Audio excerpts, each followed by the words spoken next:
mais tanto tempo. Antes de começar essa aula sobre o Pedro Demo, metodologia científica em ciências sociais, e a administração é uma ciência social aplicada, né? Como a gente vai ver com mais detalhe na aula de quarta, né? Eu queria saber, vocês conseguiram ler o material, né, que foi passado? Tiveram muita dificuldade? Como é que foi a apreensão de vocês para esse lado da pesquisa, né, da ciência, né, dessa discussão? Né? Foi tranquilo? Não teve dificuldade? Se alguém pudesse falar assim rápido de início. Professor, eu gostei porque me surpreendeu, porque ele fala muito de um lado social da coisa, né? Consegue me ouvir bem? Sim, consigo. Sobre, tipo, nada... Tem até uma frase que eu anotei que é, tipo, só pode ser respeitado como científico aquilo que se mantiver discutível. Então, é uma pesquisa muito proposta à discussão e à mudança. Tipo, me surpreendeu nesse ponto. Eu achei que seria algo mais rígido. Legal. Bom, eu acho esse livro muito bom porque ele traz uma discussão que contempla os aspectos formais, né, da necessidade do formalismo, mas também contempla a dimensão política que cada um que faz ciência acaba adotando, né? Então, acho que isso é um ponto importante que a Júlia trouxe. Então, isso que ela falou do social, né? As ciências sociais, e a administração aí é uma ciência social aplicada, né?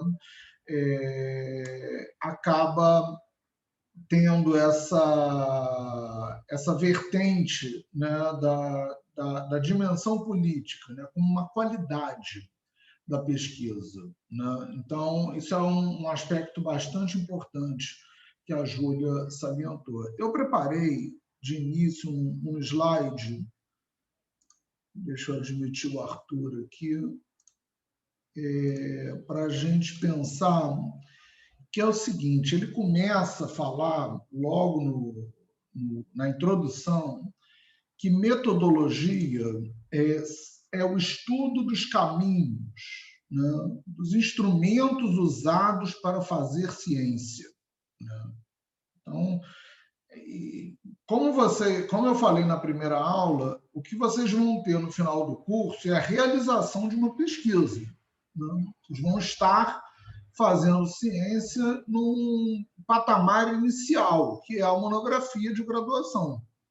Ela não é uma dissertação de mestrado, não é uma tese de doutorado, mas é uma pesquisa que vocês vão conduzir individualmente, orientados por um docente do departamento, né? Então, isso é importante ficar claro de por que a gente vai estar falando de ciência aqui, e não só de ciência, mas de normas da ABNT, técnicas e métodos de pesquisa mais à frente, né?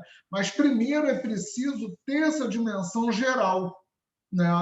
Que, por exemplo, o Pedro Demo fala que metodologia é uma disciplina instrumental, ou seja, ela é um instrumento a serviço da pesquisa que problematiza criticamente a pesquisa ao indagar os limites da ciência em relação à capacidade de conhecer e de intervir na realidade. Então, é um pouco por aí que a gente vai caminhar, né? E como a Júlia já colocou no início, né, tudo em ciência é discutível, em especial nas ciências sociais. Por quê?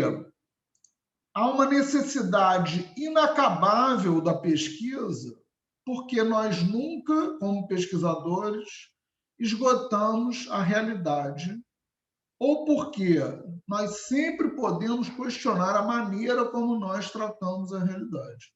Tanto que na página 14, o Pedro Demo fala: só pode ser respeitado como ciência aquilo que se mantiver discutível. Então, isso é um ponto importante para a gente partir, um ponto de partida, né?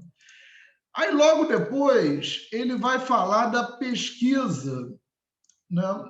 Ou seja, o que seria pesquisa? Envolve algumas práticas, né? A primeira delas, coletar dados, sistematizar esses dados e fazer uma descrição da realidade. Ou seja, pesquisar é constatar o que existe.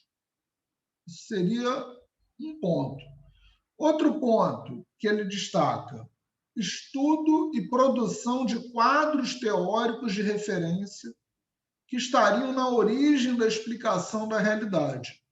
Então, pesquisar também é desvendar por que algo existe, o porquê um determinado fenômeno existe. E um terceiro ponto inclui teoria e prática, pois compreender a realidade e intervir nessa realidade formam um todo só. Então, pesquisar carece de método. E é isso que a gente vai falar aqui hoje, né?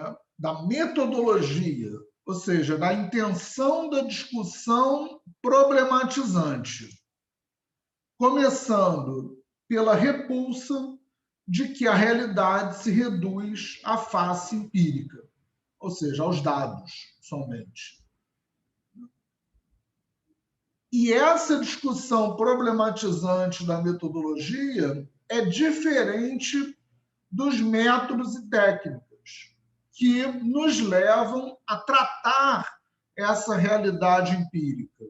A realidade empírica é o que nós vivenciamos, o que nós sentimos, o que nos cerca, né, o tempo todo. Então, a falta, segundo Pedro Demo, a falta de preocupação metodológica nos leva a uma mediocridade fatal. Não? E ele coloca 4 gêneros de pesquisa intercomunicados, segundo ele, que seriam esses 4 gêneros.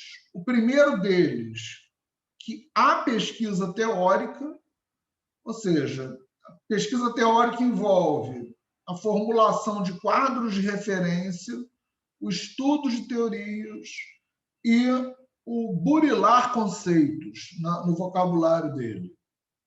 Só que também, além da pesquisa teórica, há uma pesquisa que se chama pesquisa metodológica, aquela que indaga por instrumentos, por caminhos, por modos de se fazer ciência, produzir técnicas de tratamento da realidade, discutir abordagens teórico-práticas. Além disso, há a pesquisa empírica, que é aquela que codifica uma face mensurável, ou seja, que pode ser medida, da realidade social. E, por fim, pesquisa prática, que é aquela que intervém na realidade social. Pode ser pesquisa participante, avaliação qualitativa, pesquisação, tem várias possibilidades aí nesse circuito, né? Até agora, como é que... Isso está tudo na introdução, tá, gente? Eu não entrei ainda no capítulo da demarcação científica, mas eu quis detalhar isso porque é um ponto de partida importante, né, para a gente depois começar a esmiuçar esse capítulo 1 que ele traz, né, a questão da demarcação científica. Né? Então, a gente viu o que é metodologia, em que consiste a pesquisa e os gêneros de pesquisa que se intercomunicam, ou seja, teórica, metodológica, empírica e prática. Então, eles existem de forma isolada, mas também se comunicam. Então, isso seria um ponto de partida para a gente adentrar aí na discussão sobre a demarcação científica, em que ele coloca muito bem que o problema central da metodologia é essa demarcação, que ele chama de demarcação científica, porque é o problema da ciência, demarcação entre o que seria e o que não seria ciência. E é nisso que a gente vai se deter em boa parte da aula de hoje, que é a questão da realidade.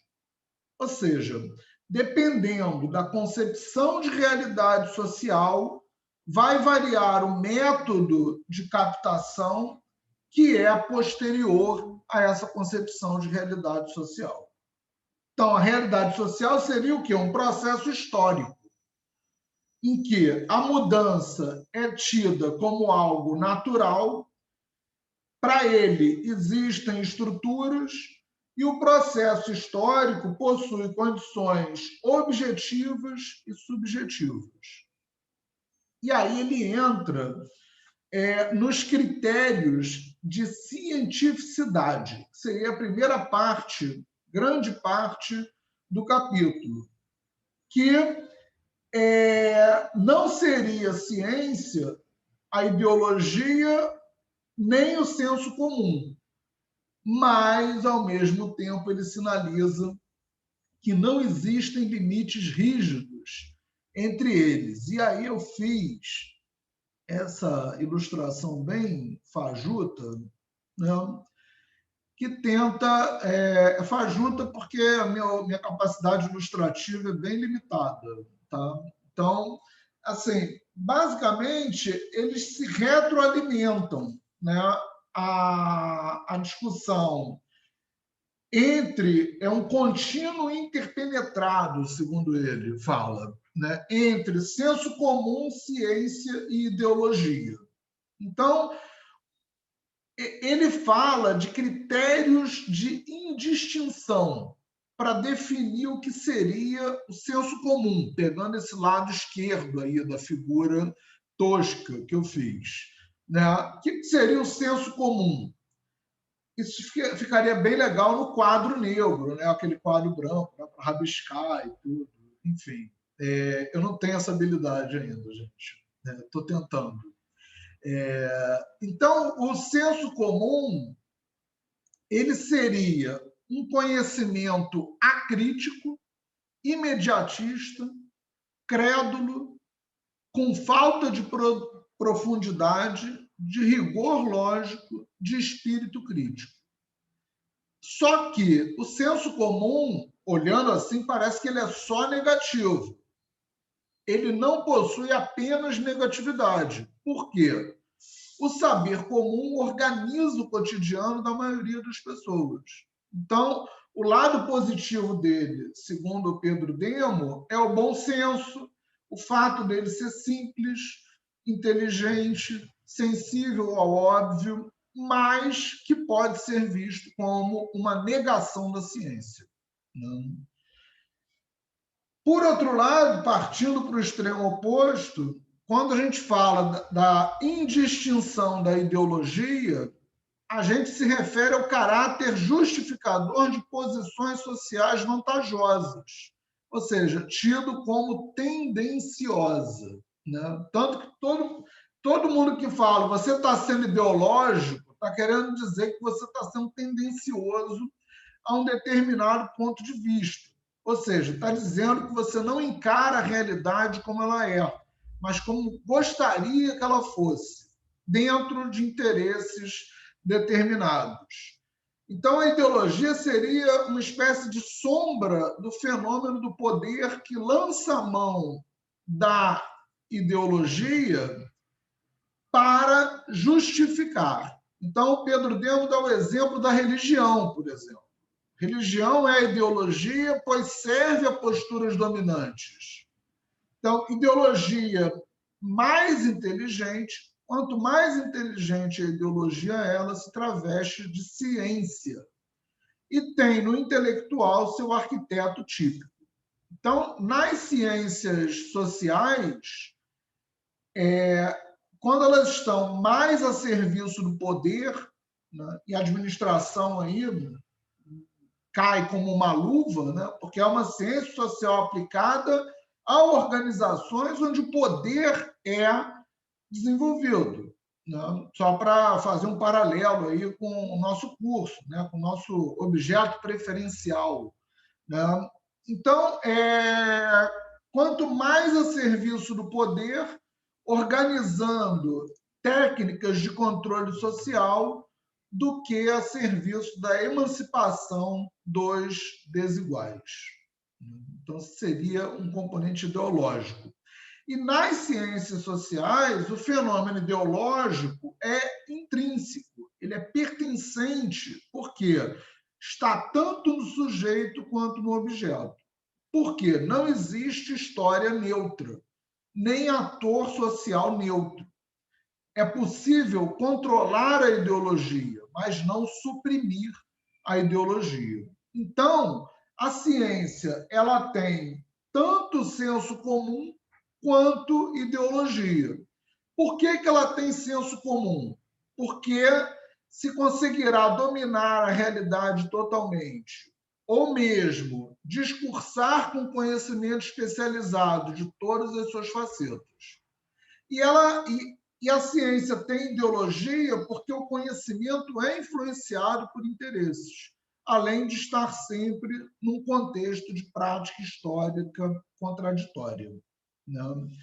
Então, isso seria um ponto aí importante de estarmos verificando, né? Essa dificuldade de separação entre ciência, senso comum e ideologia, né? E a necessidade que nós temos como pesquisadores de enxergar onde o senso comum está atuando, onde a ideologia está atuando e deixar claro, porque não há como esconder. Né? A ciência não lida com a possibilidade de escamotear, e sim de discutir as condições nas quais esse conhecimento está sendo produzido. Isso é um outro ponto importante. Né? Então, até agora a gente foi delimitando. Né? A gente falou que não é senso comum, não é ideologia, mas tem senso comum, tem ideologia. E o que é ciência, afinal, Marcelo? Você não está dizendo para a gente, nem o Pedro Demo está dizendo para a gente até agora o que é ciência. Né? E aí ele traz a questão dos critérios, né? Que eu acho um elemento importante, é o último slide que eu vou botar, e depois a gente vai falar das qualidades e da demarcação para construir aí o que é ciência. Né? Notem que o meu objetivo aqui não é virar para cada um de vocês e falar, olha, ciência é isso.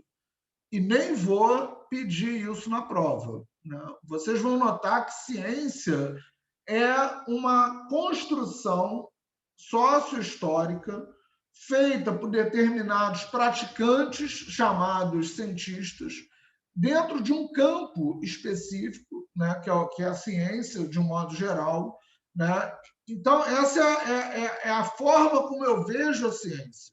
Né? Então, o que o Pedro Demo está tentando colocar, e outra coisa, a prova, é bom falar sobre isso, não é uma simples decoreba. Né? Então, para a gente entender a dinâmica desse raciocínio. Tá? Então, por exemplo, quando eu vou falar dos critérios, né? Esse é o último slide que eu preparei, os critérios internos, eles respondem pela tessitura própria da ciência, ou seja, ele vai definindo aos poucos o que é a ciência e os critérios externos que são atribuídos de fora.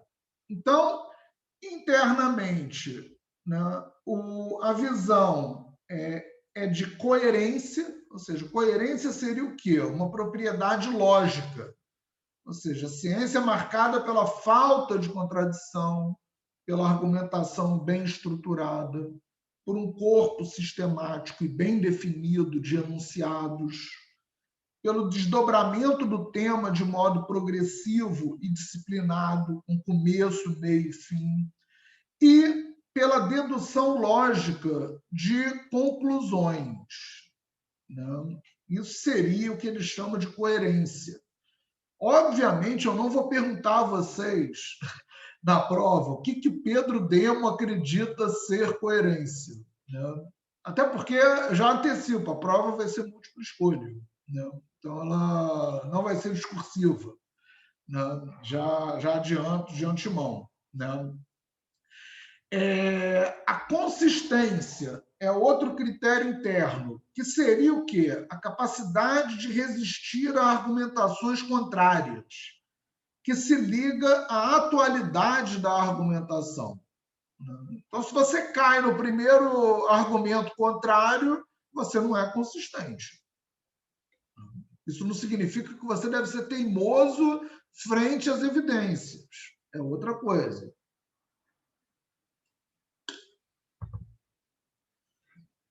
Originalidade significa ter uma produção inventiva baseada na pesquisa criativa. Objetivação, uma tentativa nunca completa de descobrir a realidade social como ela é, mais do que gostaríamos que fosse. Então, às vezes, o resultado de uma pesquisa ele pode não ser muito agradável para mim, pesquisador. Né? Vou dar um exemplo dessa objetivação rápido, né? Para a gente não ultrapassar o tempo, que são muitos assuntos hoje. Em 2007, eu morava em Friburgo e eu era um ativista ambiental contra a empresa de águas, esgotos de Friburgo, que poluía o rio e lançava esgoto no rio. Né? E era um grupo norte-americano. Né? O diretor, sabendo que eu era sociólogo, me chamou para fazer uma pesquisa para ele.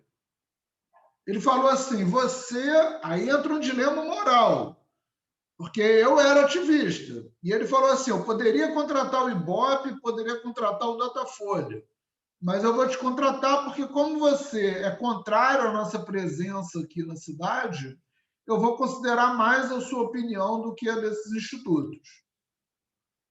E não é que eu fiz a pesquisa, e a pesquisa deu um resultado favorável a ele. E eu fiquei indignado com o resultado, mas profissionalmente eu fui lá e apresentei todos os resultados. Eu não manipulei nenhum resultado. Ou seja, uma pesquisa prática, né, de cunho prático, de mercado, né, e eu fui apresentar. Ninguém sabe disso na sociedade civil. Eu não falei para ninguém que militava comigo na Agenda 21, em nenhum lugar. Falei, olha, estão me chamando para fazer essa pesquisa. Não, eu fui lá e fiz. Né? Contratei as pessoas para aplicar os questionários e tudo. E me surpreendi com o resultado. E para mim ia ser péssima a avaliação, e a avaliação não foi péssima. Né? Isso dando um exemplo. Né? Então, o Pedro Demo, além dessa questão da objetivação, ele fala também da diferença da qualidade formal e da qualidade política. Né? Ou seja, a qualidade formal remete à propriedade lógica, tecnicamente instrumentada, dentro dos ritos acadêmicos usuais. Ou seja, envolve, você domina a técnica de coleta, de manuseio, de uso de dados, você tem capacidade de manipular a bibliografia, ou seja, para fazer uma revisão de literatura, coisa que nós vamos ver aqui no curso. Você é versátil na sua discussão teórica, você contrapõe os autores, ou você usa um autor apenas para cada ideia que você quer colocar. você conhece as teorias, você conhece os autores, né? Tudo isso é uma qualidade formal, né? A qualidade política já remete ao seu posicionamento, de onde você parte para realizar aquela pesquisa, remete, inclusive, à escolha que você faz do tema, do teu objeto, da forma como você vai pesquisar. Tudo isso entra na qualidade política, porque são escolhas que você vai ter que fazer. Cada um de vocês vai ter que fazer e vai passar por isso. Tanto a adequação formal quanto a qualidade política da pesquisa de cada um de vocês. E política aí não é você defender um partido político tal, ou a ideia de revolução em Marx, ou nada disso. É simplesmente o fato de você ter uma posição assumida de onde você parte. Né?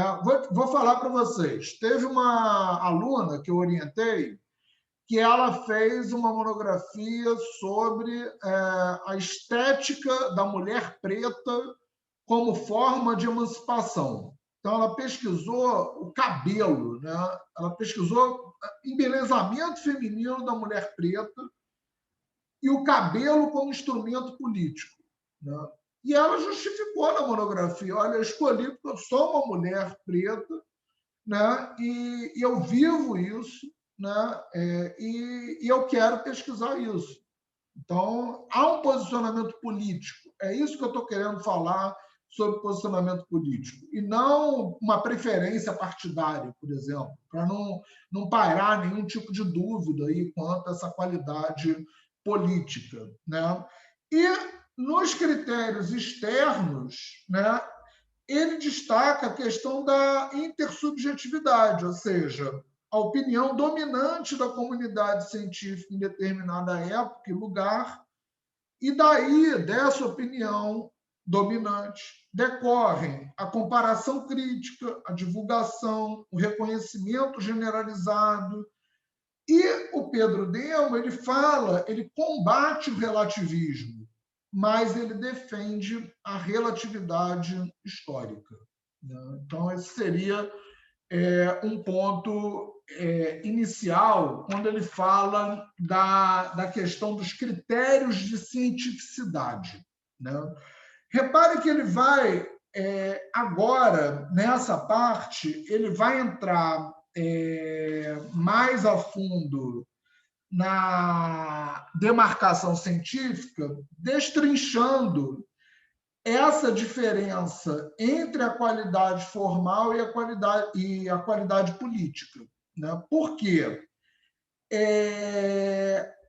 Há uma opção inicial, segundo ele, entre as ciências sociais que imitam as ciências naturais e as ciências sociais com um horizonte próprio.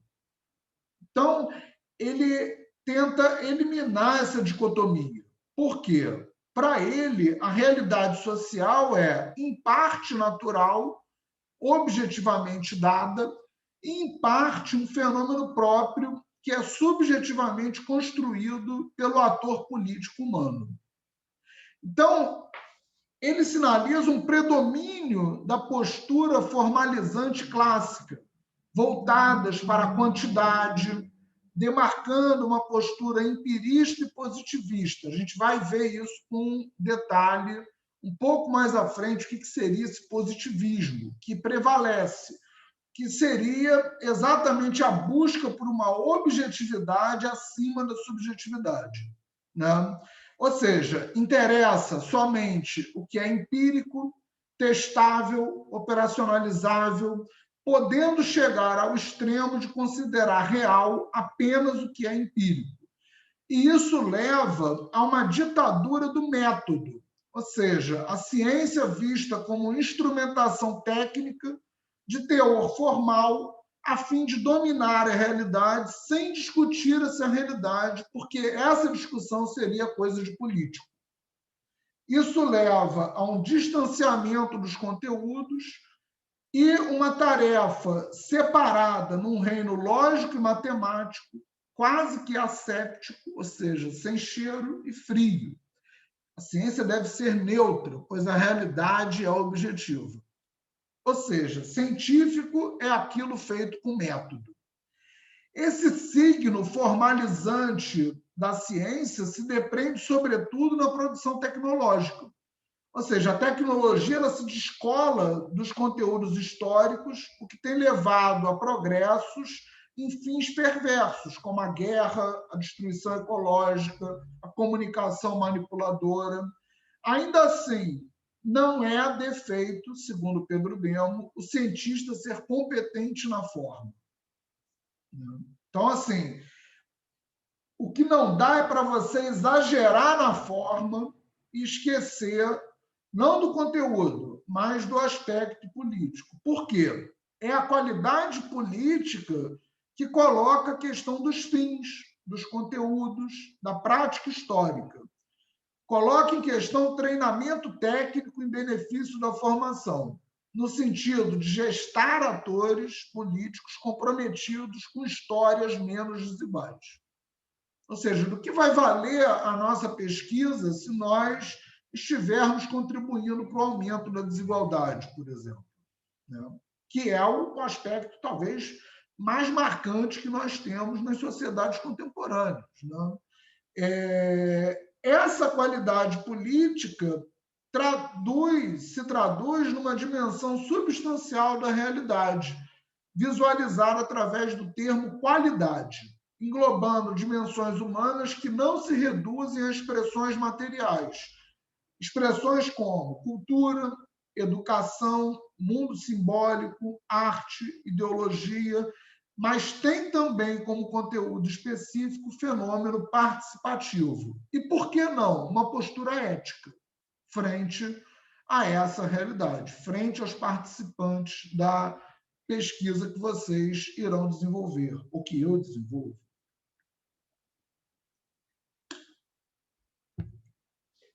Então, na demarcação científica, continua firme a importância de critérios formais, da competência instrumental no método e na teoria, e aparece a dimensão do cientista como ator político. Então, o critério de cientificidade, ou seja, o que coloca a ciência em evidência? É o da discutibilidade, vista como característica formal e política ao mesmo tempo. Ou seja, só pode ser científico o que for discutível, e aí a gente volta na observação da Júlia, que num tweet resumiu o argumento do Pedro Demo, né? Como eu não posso fazer um tweet aqui, eu tenho que dar uma aula, então eu estou cercando de todas as formas possíveis e imagináveis, né? Então, o discurso, esse discurso a ser discutido, deve ser formalmente inteligível, lógico, bem sistematizado, competente em termos instrumentais, não deve levar à confusão, à indeterminação, mas à explicação que permita aumentar o nível de compreensão da realidade. E deve ser criativo e disciplinadamente voltado para a realidade. Do lado político, não se colhem resultados definitivos, a não ser em ilusões totalitárias, ou seja, não cabe dogma, né? Apesar da ciência ter muito dogma, né? E aí a prática dos cientistas, né? E não a ciência em si. Ou seja, as ciências sociais não param no discurso, mas devem se assomar como diálogo e comunicação de conteúdos. Não há como separar teoria e prática, a não ser para escamotear práticas escusas ou esconder interesses. E o estudo dos problemas tem a ver com as suas soluções. Até agora, gente, está muito rápido, muita viagem.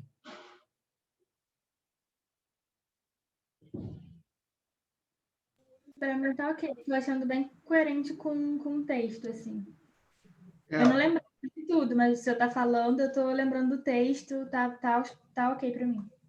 Eu estou destacando os principais pontos, né? Assim, para a gente prosseguir, mas é uma viagem mesmo. Eu acho que tem que ser uma viagem, né? Porque, primeiro, é a primeira vez que vocês estão vendo esse tipo de conteúdo, essa discussão no curso de administração. Imagino que até agora vocês passaram por matérias específicas, né? Pontos específicos. Agora é a primeira vez que vocês vão começar a pensar, no quarto período em diante, no que vocês se identificam mais. Né? Tipo, vai ter gente se identificando mais com finanças, e aí, de repente, uma perspectiva mais quantitativa, mais positivista, né? Tem essa dimensão da objetividade mais presente. De repente, vai ter pessoas se identificando mais com marketing, né? E aí pega uma dimensão mais comportamental, uma questão mais simbólica, né? Pessoas que se identificam mais com produção, né? Logística, né?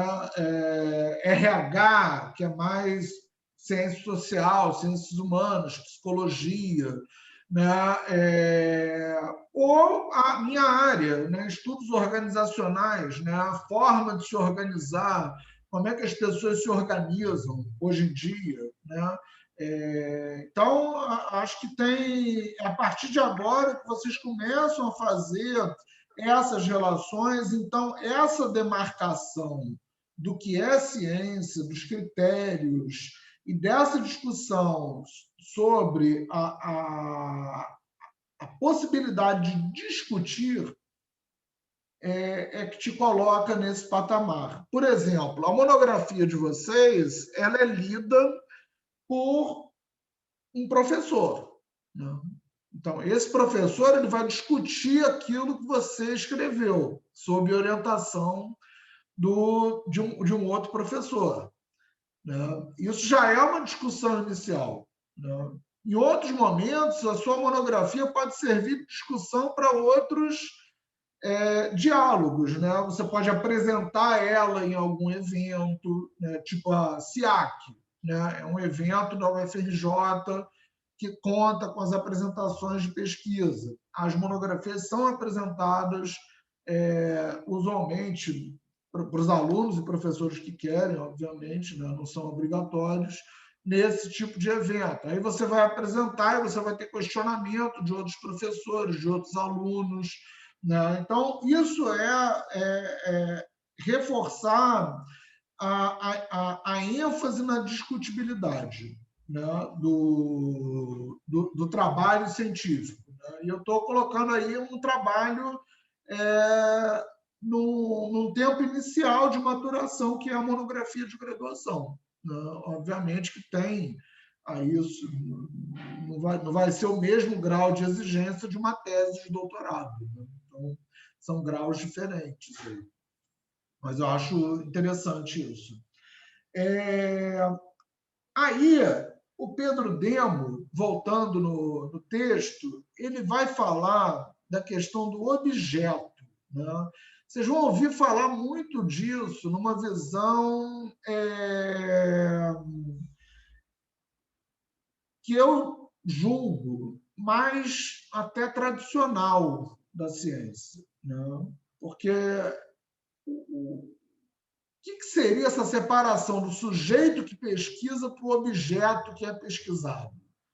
Principalmente nas ciências humanas, onde esse objeto são pessoas, né? Ou grupos de pessoas, ou organizações que são compostas de pessoas.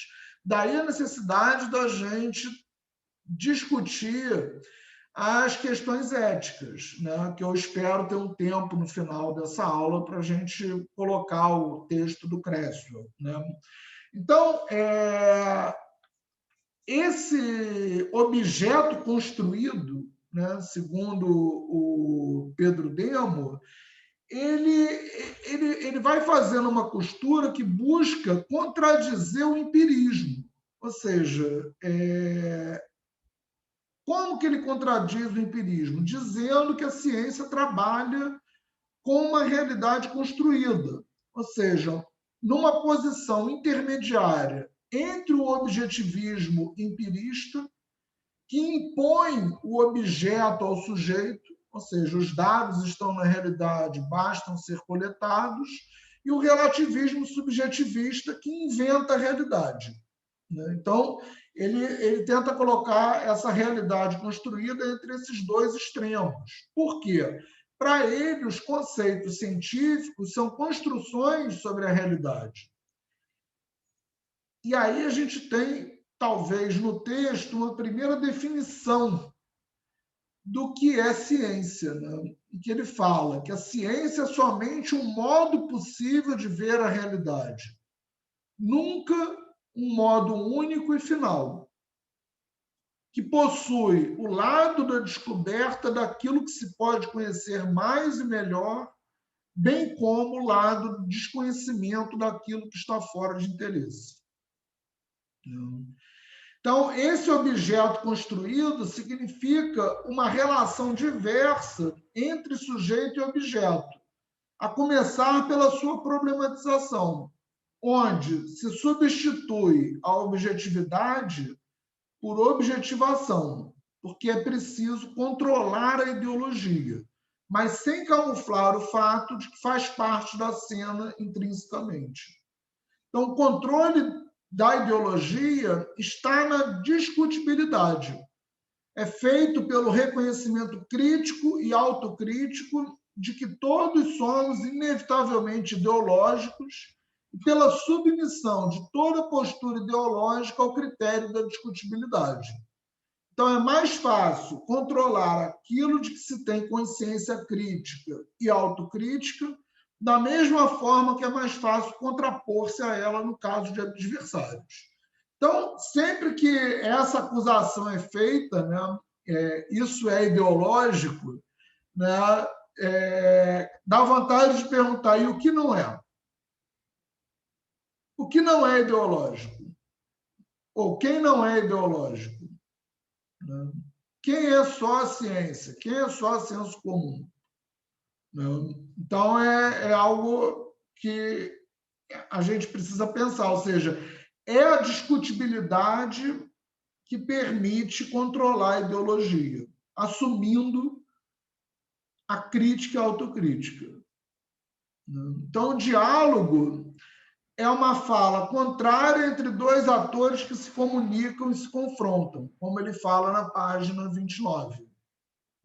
Ou seja, embora todos procurem a mesma verdade, há tantas concepções diferentes e divergentes da verdade.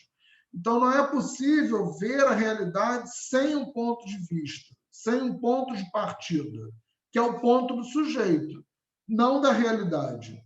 Então, a ciência somente seria objetiva se o sujeito conseguisse sair de si e ver-se de fora, coisa que não dá para a gente fazer. Então, não se faz ciência sem interesses sociais, que normalmente são seus motores principais. Então, nós pesquisamos, em primeiro lugar, o que interessa ao poder. E é por isso que, tendencialmente, se serve ao poder. Então, a ciência ela traz consigo também, de um modo geral, uma marca elitista, uma dificuldade de identificação com causas populares e uma tendência conservadora também. Isso, obviamente, vem mudando, né? Porque ao longo dos anos 70, do século passado em diante, metodologias participativas e qualitativas foram sendo mais reconhecidas e empregadas no desenvolvimento científico. Então, outra coisa, nós nunca colocamos uma pergunta, ou seja, um problema, se nada sabemos da resposta. O Pedro Demo destaca que temos de tudo alguma pré-noção, algum preconceito, porque não existe abordagem totalmente desarmada da realidade. Assim como não existe sujeito objetivo, a não ser que ele saia de si. Então, o sujeito é objetivo como fenômeno, mas é necessariamente subjetivo na forma de captar os fenômenos sociais. Daí que nenhuma teoria explica tudo e completamente. Isso dá um alívio, né, gente? dá um alívio. Imagina você ter que explicar tudo e completamente. Não se coloque esse fardo. Né? E é um fardo que muitas pessoas na academia se colocam, da monografia ao doutorado. Ou seja, eu vou ter que explicar tudo. Né? Não carreguem isso para o resto da vida, principalmente aqueles que queiram, que pretendem seguir carreira acadêmica. Né? Ou seja, não conhecemos toda a realidade, mas aquela parte que possui para nós, ou para quem trabalhamos, relevância política. Então, isso é um ponto interessante. Aí, ele vai entrar numa parte bem legal, que é chegar nos limites da ciência. Ou seja, a ciência como fenômeno processual, um processo.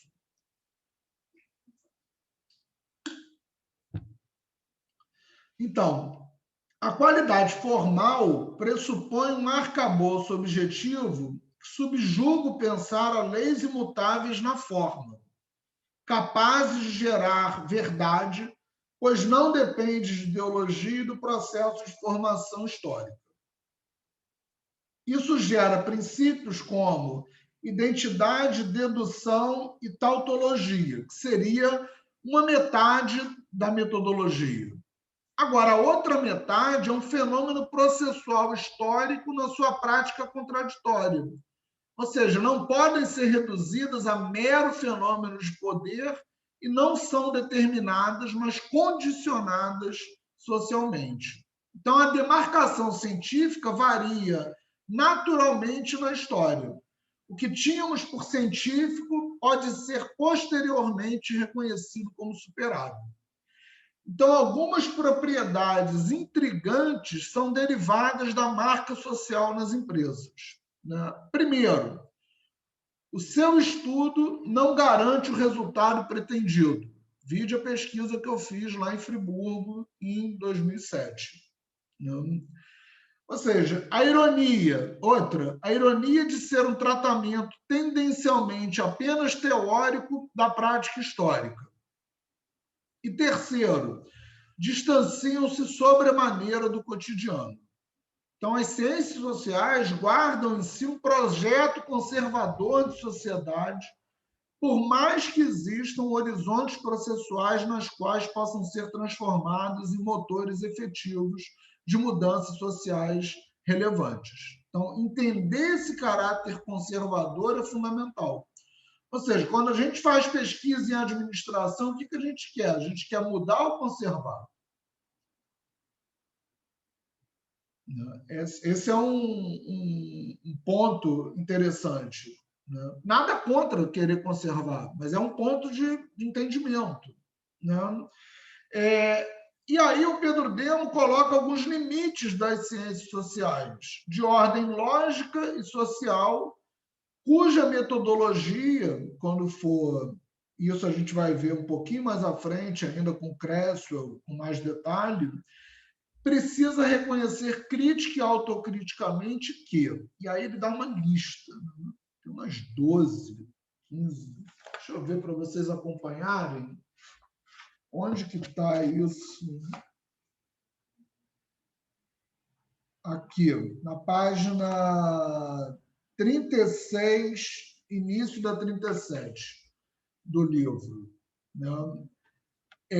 Primeiro, em ciência trabalhamos com um objeto construído e que muitas vezes é inventado.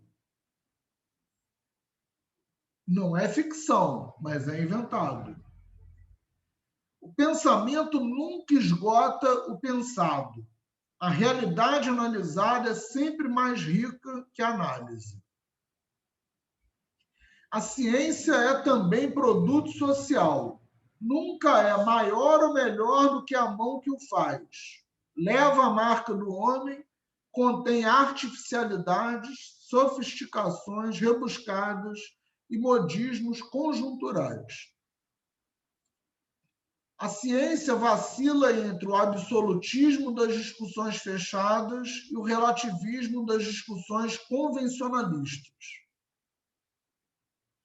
A atividade científica é uma atividade social como outra qualquer, cujo prestígio social nem sempre possui base real.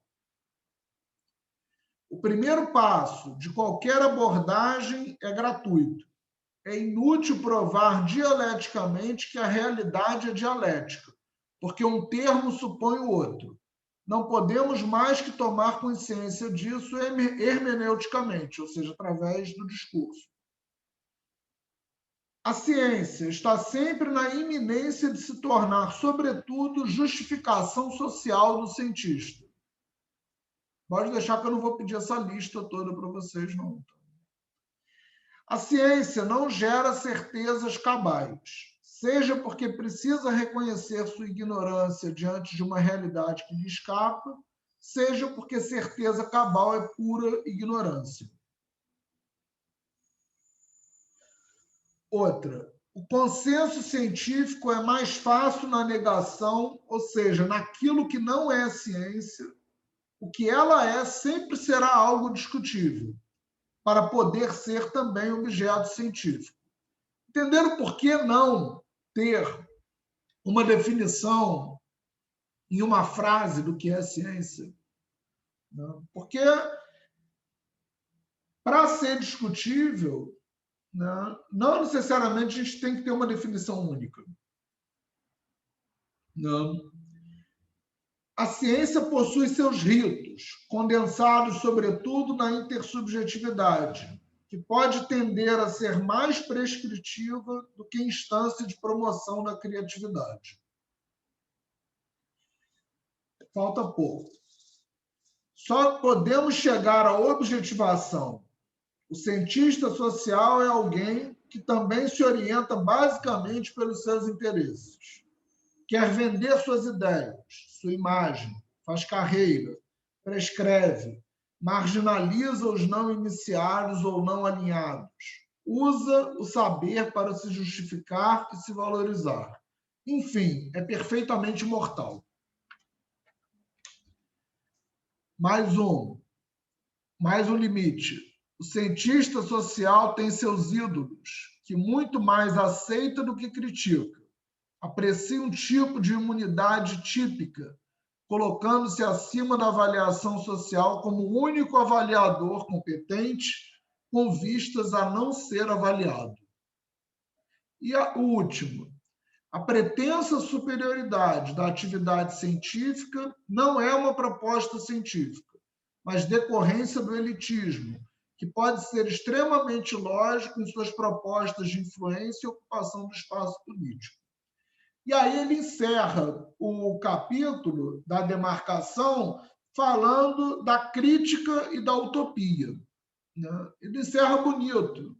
E é um capítulo bonito esse, porque ele coloca em questão vários pontos. Ou seja, a verdade é um conceito negativo. Ela diz mais do que as teorias não são.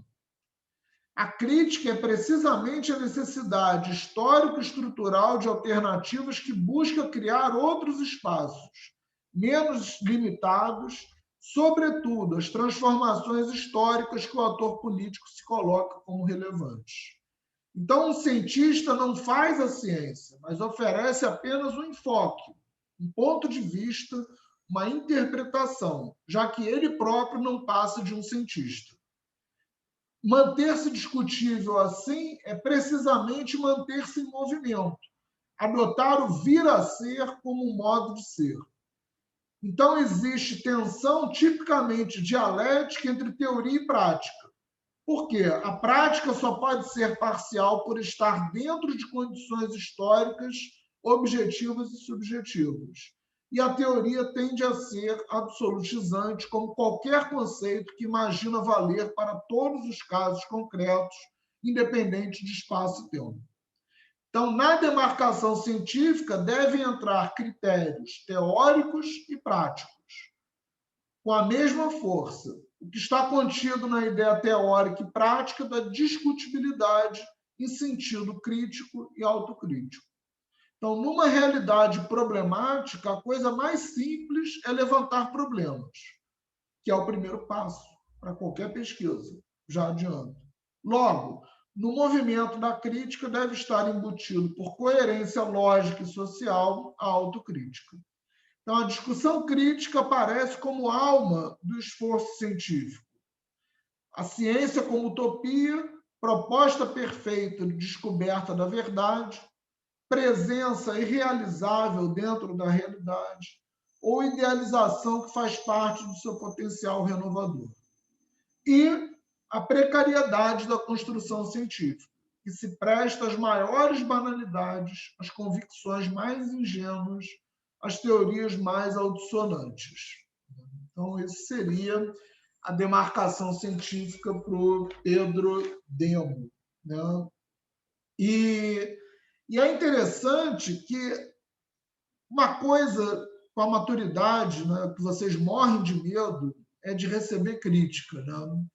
Uma coisa, depois que a gente progride na carreira acadêmica, né, faz mestrado, doutorado, o que você mais gosta, aqui no Brasil nem tanto, mas o que você mais gosta é que alguém critique o seu trabalho. Né? Alguém teve tempo de ler aquilo, tecer uma crítica, né, por mais destruidora que seja, né? Mas é uma coisa que pode até te deixar com raiva no início, mas é algo que caracteriza o processo de construção do conhecimento. Né? Essa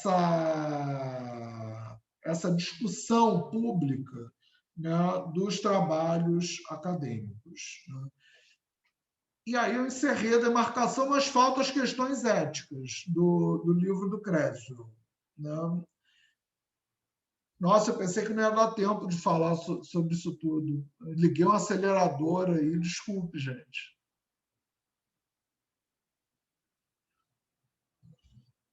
A gente prossegue? Sim, professor. Tá, então tá, se segurem. Aí tem os slides aqui. Ética na pesquisa em administração.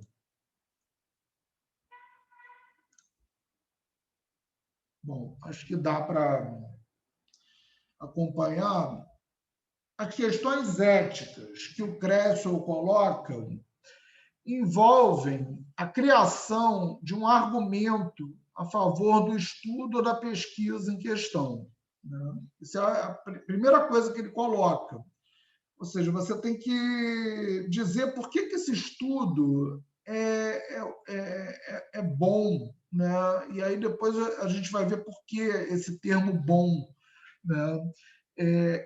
Questão ética também envolve discutir código de conduta profissional para pesquisadores, comentários sobre dilemas éticos e potenciais soluções. E eu lembro a vocês que existe um código de ética dos profissionais de administração também. Né?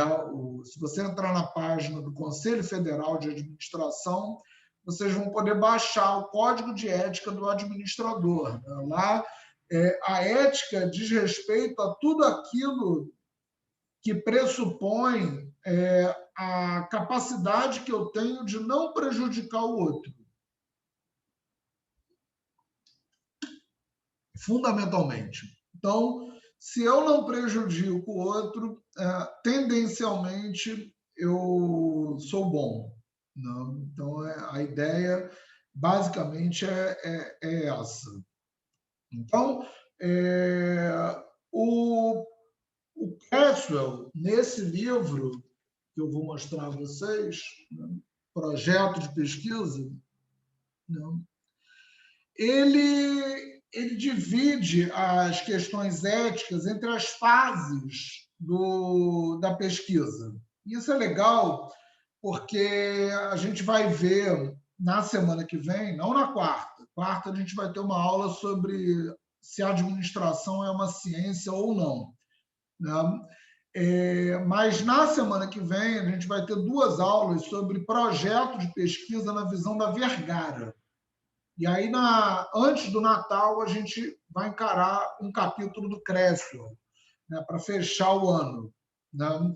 Então, o Crécio ele procura dividir as questões éticas entre o problema de pesquisa, a declaração de objetivos e questões, coleta, análise e redação dos resultados e a divulgação. Basicamente, são essas as etapas que a gente tem numa pesquisa. A gente parte de um problema, né?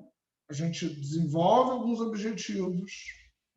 Lógico, a gente tem, como a gente acabou de ver, a questão teórica. Né? A gente organiza um arcabouço teórico, uma fundamentação teórica, e aí a gente vai coletar dados, construir dados, né? Analisar esses dados, redigir esses resultados e depois vai divulgar. Né? Tudo bem, vai ter gente que não vai divulgar, vai ter vergonha da monografia. Vocês morrem de vergonha, né, do trabalho de vocês. São trabalhos ótimos assim que saem. Eu fico impressionado. Tomara que essa turma não seja tão envergonhada. Né? Então, como que ficam as questões éticas na descrição do problema de pesquisa? Ou seja, o objetivo é beneficiar as pessoas que serão estudadas. Se possível, conduzir um projeto piloto para estabelecer confiança e respeito. Isso é muito importante, né?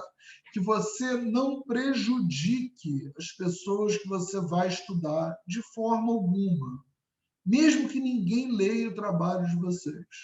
Alguém pode ler.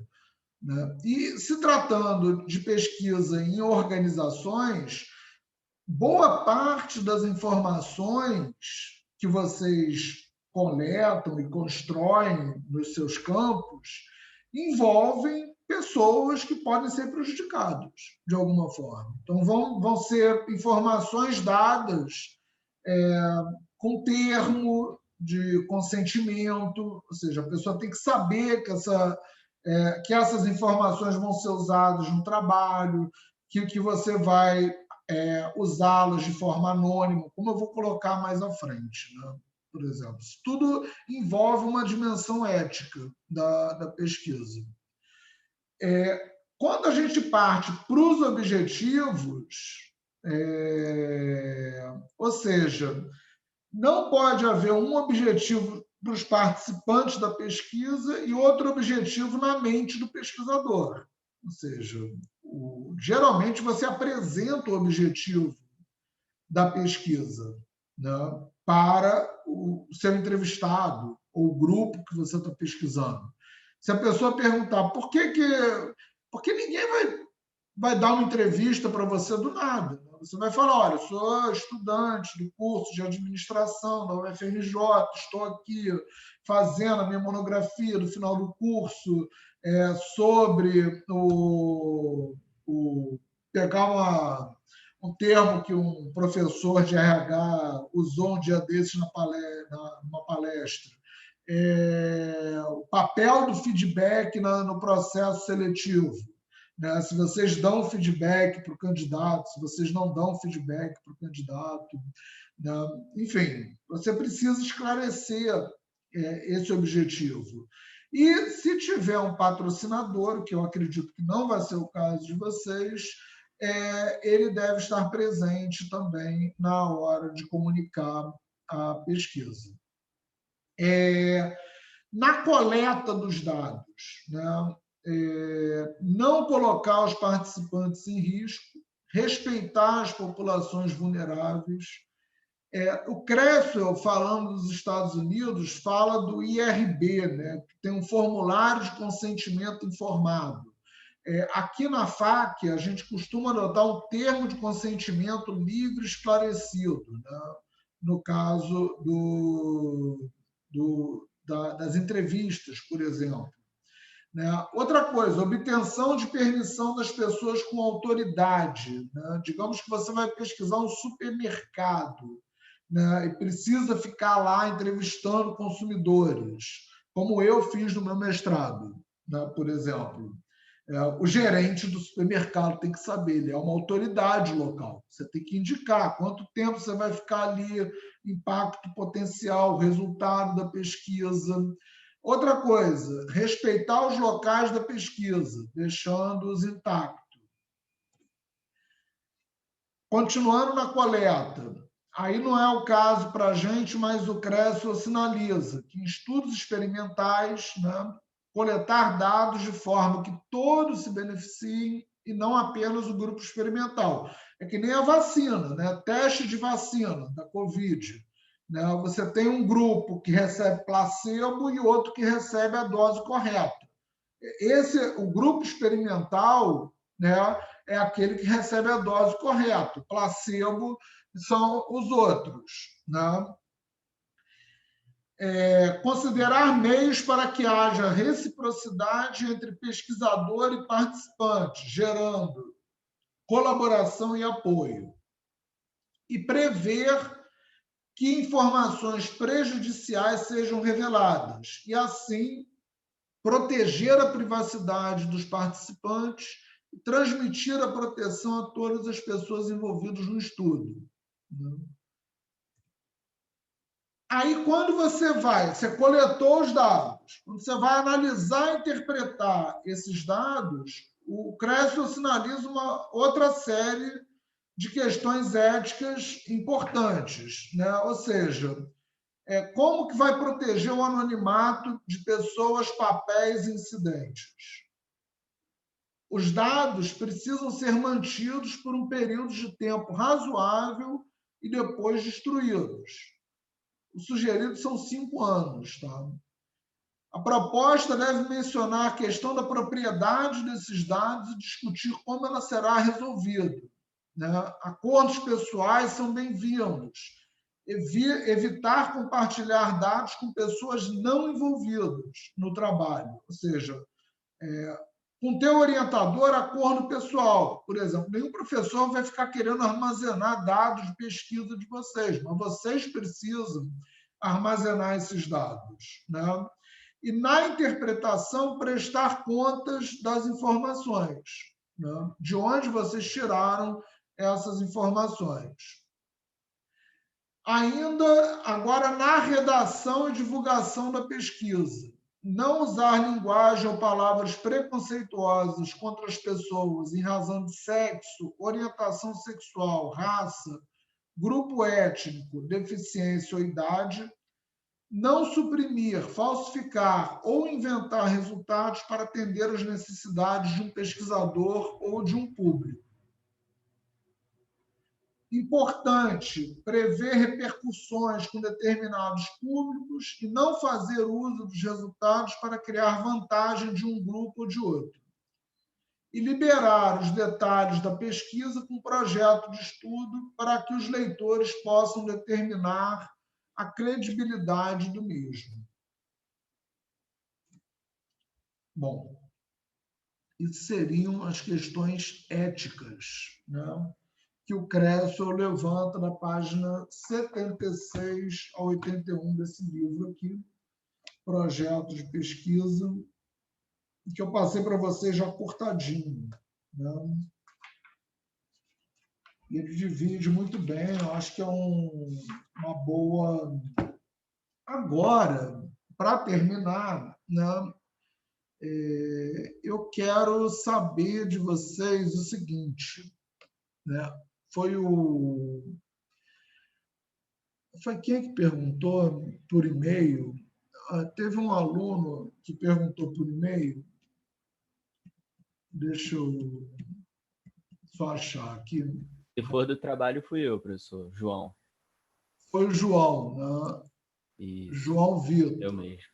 João Vitor perguntou e eu falei com ele o seguinte: esses trabalhos, tipo, marquei no cronograma, trabalho 1, trabalho 2, trabalho 3. Esses trabalhos são entregues na semana seguinte. Então, por exemplo, terminou essa semana. Aí no AVA, olha só, eu modifiquei no AVA. Eu vou só deixar ele... Olha só, no AVA, está lá, Metodologia da pesquisa, turma A 2020.1. Eu acho que só 2 alunos ainda não entraram, né, no ALVA. Tem alguns a mais aqui assistindo a aula, talvez sejam inscritos depois, né? Depois, quem não tiver inscrito, me passe e-mail, né? E quem não tiver no grupo do WhatsApp também, me passe e-mail. Pelo que eu vi no levantamento que eu fiz, só 2 não estão no grupo do WhatsApp, que é onde eu boto o link, pode tirar dúvida também, mais rápido, né, do que ter que mandar um e-mail, né? Mas fiquem à vontade para mandar e-mail também, já que eu deixei aqui, né? Na primeira semana, teve a apresentação do programa e a aula inaugural gravada. Hoje, a gente discutiu a demarcação científica, ética na pesquisa.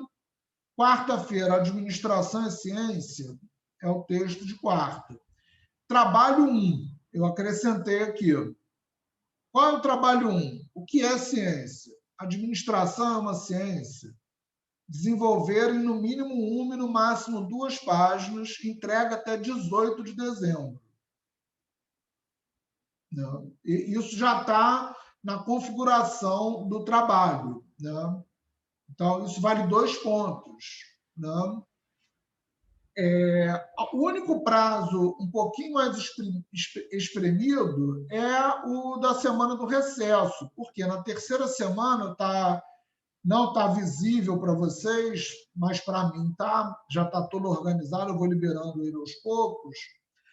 Esse trabalho 2, e ele está liberado a partir de quarta-feira, esse trabalho 1. Tá? Então, a partir de quarta, ele está liberado para entrega até 18/12, sexta da outra semana. Né?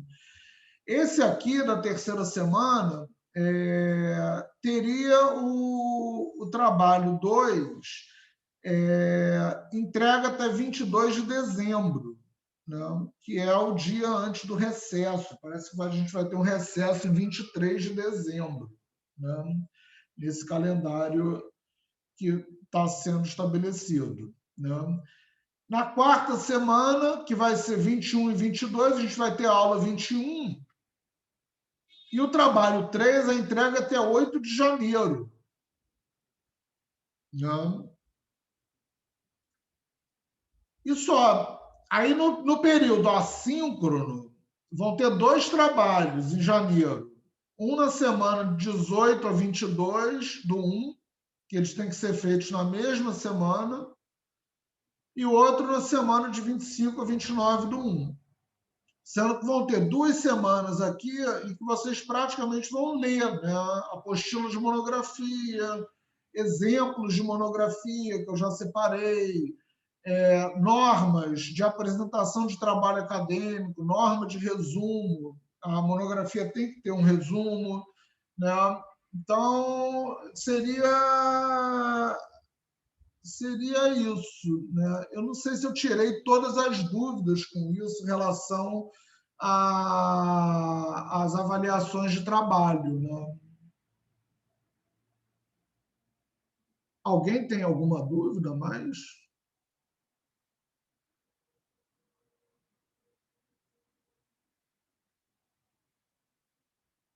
Não? Não, professor. Pelo menos por mim, já no e-mail eu já tinha conseguido entender, mas foi bom aí você ter explicado, porque tem uma galera nova aí chegando.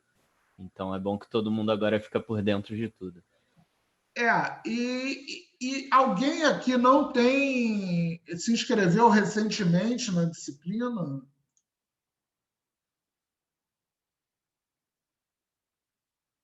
É porque na minha pauta tem 26 alunos. Sim, professor. O Daniel. Oi, Correto. Daniel. Bom dia. Boa tarde. Professor, eu também me inscrevi hoje. Ricardo e Daniel. Tá. Me inscrevi na segunda chamada. Eu me inscrevi hoje também, professor. Leonardo também. Então, olha só. Vocês vão me passar um e-mail para esse e-mail aqui, para eu inscrever vocês no AVA. O DRE de vocês, porque ainda não apareceu para mim na pauta Só vai aparecer dia 10, provavelmente.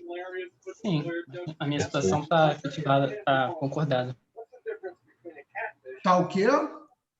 A minha situação está concordada, então é possível que eu me inscreva normal. Tá. Pelo seguinte, até dia 9 pode haver troca de disciplina. Então, é provável que só a partir do dia 10 apareça para mim.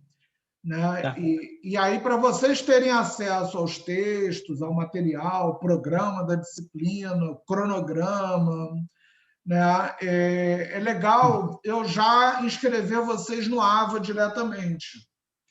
Ok. A não ser que você me passe, Daniel, Leonardo e Ricardo. Bota no chat o número do DRE de vocês para eu tentar inscrever diretamente já.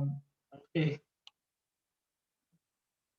Daniel Santana, Ricardo Haddad e Leonardo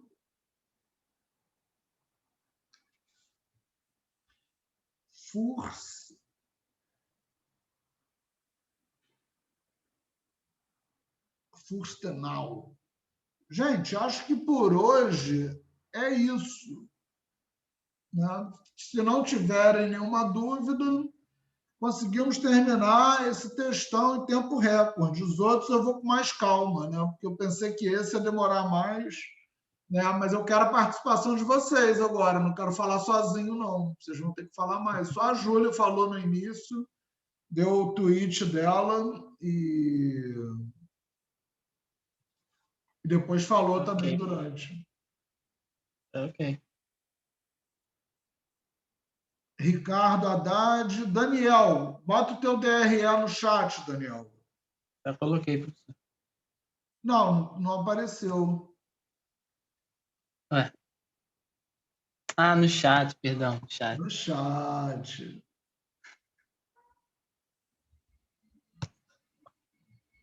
Só ver se eu não notei errado, porque depois ele identifica direto.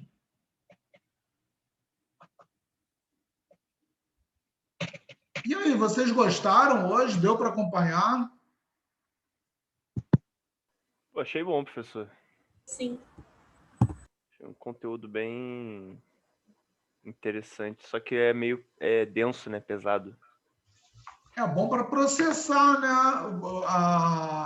O processamento que vem depois é assim, o que fica depois, né? Eu acho que é importante pensar a questão da demarcação, assim, né? O que a gente pensou hoje. E na aula que vem, eu vou mandar um áudio para vocês no grupo do WhatsApp. O WhatsApp tem isso, né? Eu mando uns áudios, assim, dando um panorama do texto também, né? A gente vai entrar na questão da administração.